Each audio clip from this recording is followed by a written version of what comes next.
ഇസ്ലാം അനുശാസിക്കുന്ന വ്രതാനുഷ്ഠാനം കൈക്കൊള്ളുന്നവരിൽ 3-ാം നോമ്പ് മുതൽ രക്തയോട്ടം വർദ്ധിക്കുന്നതായി കാണാം. തൽഫലം ചെവിയിൽ ചെവിക്കായം വർദ്ധിക്കുന്നു. 5-ാം നോമ്പ് മുതൽ രോഗപ്രതിരോധ വ്യവസ്ഥ ശക്തി പ്രാപിക്കുന്നു. അമേരിക്കയിലെ ശാസ്ത്ര ഗവേഷകർ വ്രതവുമായി ബന്ധപ്പെട്ട് നടത്തിയ പരീക്ഷണങ്ങളിൽ നോമ്പനുഷ്ഠിക്കുന്നവരിൽ ഓരോ 10 ദിവസം കഴിയുമ്പോഴും ശാരീരിക പ്രത്യേകത വന്നുചേരുന്നതായി കണ്ടെത്തി. നമുക്കറിയാം, റമദാനിലെ വ്രതം നിർബന്ധമാക്കപ്പെട്ടിരിക്കുന്നത് 1 മാസക്കാലമാണ്. ആദ്യത്തെ 10-ൽ ശരീരത്തിനുള്ളിൽ അടിഞ്ഞുകൂടിയിരിക്കുന്ന വിഷപദാർത്ഥം പുറംകോശങ്ങളിലെത്തി പുറംതള്ളുന്നു. തൽഫലം നാവിൽ വെള്ള കോട്ടിംഗ് നമുക്ക് കാണാൻ കഴിയും. നോമ്പുകാരനിൽ വിയർപ്പ് വർദ്ധിക്കും. അഴുക്കുകൾ പുറംതള്ളാനുള്ള മാധ്യമമായിട്ടാണ് ഇവ വർത്തിക്കുന്നത്. 2-ാം 10-ൽ ശരീരത്തിലുണ്ടായിട്ടുള്ള മൃതകോശങ്ങൾ പുറത്തുവരുന്നു. ഈ അവസരത്തിൽ തേച്ചുകുളി അഭികാമ്യം. കഫാധിക്യം വർദ്ധിക്കുന്നത് ഈ കാലഘട്ടത്തിന്റെ പ്രത്യേകതയാണ്. തൽഫലം ശരീരത്തിൽ അടിഞ്ഞുകൂടിയിരിക്കുന്ന കൊഴുപ്പുകൾ കുറയുകയും ആരോഗ്യം ശക്തിപ്പെടുകയും ചെയ്യും. 3-ാം 10 രക്ഷപ്പെടലിന്റേതാണ്. വിറ്റാമിനുകളും ലവണങ്ങളും പിടിച്ചു നിർത്തി ശരീരത്തെ റീഫ്രഷ് ചെയ്യിക്കുന്ന ഘട്ടം. 11 മാസം നിരത്തിലോടിയ വാഹനം 1 മാസത്തെ കൃത്യമായ സർവീസിലൂടെ വീണ്ടും കുതിക്കാനുള്ള ഊർജം സംഭരിക്കുകയാണ് റമദാൻ എന്ന സർവീസ് സ്റ്റേഷനിൽ. ഡോക്ടർ ബസറ്റിനസിന്റെ വാക്കുകൾ ഏറെ ഗൗരവമുള്ളതാണ്. രോഗം വന്നാൽ മരുന്നു കഴിക്കുന്നതിനേക്കാൾ നല്ലത് ജലവും ഭക്ഷണവും ഉപേക്ഷിക്കലാണ്.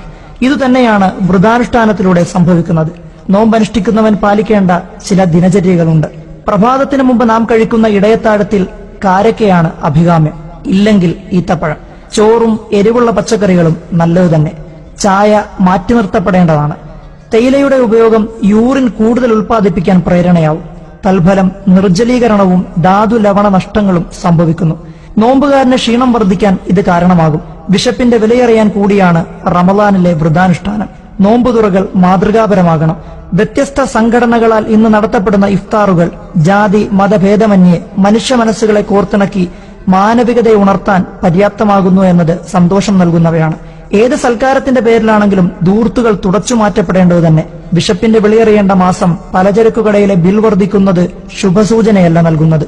മഹിളകൾ പാചക പരീക്ഷണം നടത്തേണ്ട മാസമല്ല വിശുദ്ധ റമദാൻ. നോമ്പുതുറയ്ക്ക് ചില മാനദണ്ഡങ്ങളുണ്ട്. അങ്ങനെ ആയാൽ മാത്രമേ മുകളിൽ പറഞ്ഞ ഗുണങ്ങൾ വ്രതമനുഷ്ഠിക്കുന്നവന് ലഭിക്കുകയുള്ളൂ. ഈത്തപ്പഴമാണ് നോമ്പുതുറയിൽ ഒന്നാമൻ. അറേബ്യൻ രാജ്യങ്ങളിലെ മുഖ്യ ആഹാരം ഈത്തപ്പഴമായതുകൊണ്ട് മാത്രമല്ല പുണ്യപ്രവാചകർ മുഹമ്മദ് നബി സല്ലല്ലാഹു അലൈഹി വസല്ലം ഈത്തപ്പഴത്തിന് മുന്തിയ സ്ഥാനം നൽകിയത്.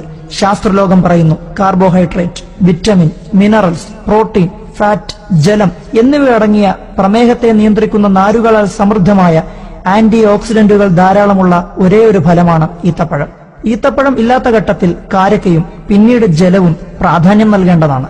അന്നപാനീയങ്ങൾ ഉപേക്ഷിച്ച് ദീർഘനേരത്തിന് ശേഷമുള്ള നോമ്പുതുറയിൽ പൊരിസാധനങ്ങൾ നിർബന്ധമായും ഒഴിവാക്കപ്പെടേണ്ടതാണ്. നാരങ്ങ വെള്ളം നോമ്പുതുറ വിഭവത്തിൽ മാറ്റി നിർത്തപ്പെടേണ്ടതാണ്. കുഴഞ്ഞു വീണു മരണം കൂടുതൽ റിപ്പോർട്ട് ചെയ്യപ്പെടുന്ന സംസ്ഥാനമാണ് കേരളം. അതിന്റെ പിന്നിലെ പ്രധാന വില്ലൻ മൈദയും. അലോക്സാൻ എലികളിലും മുയലുകളിലും പ്രമേഹമുണ്ടാകാൻ പരീക്ഷണശാലയിൽ കുത്തിവെക്കുന്നതാണ്.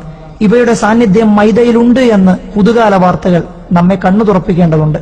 ഐസ്ക്രീം, കേക്ക്, ബിസ്ക്കറ്റ് ഇവയൊക്കെയും അപകടകാരികൾ തന്നെ. നിന്ന് ഭുജിക്കൽ അതീവ ഗുരുതരമെന്ന് മുത്തു റസൂലിന്റെ പ്രവചനം ശാസ്ത്രമെന്ന് അടിവരയിടുന്നു. ഈത്തപ്പഴവും ഫ്രൂട്ട്സും ഔഷധ കഞ്ഞിക്കൂട്ടുകളും നമ്മുടെ തീൻമേശകളിൽ ഇടം പിടിക്കട്ടെ. ഇവയാണ് വ്രതാനുഷ്ഠാന കാലത്തെ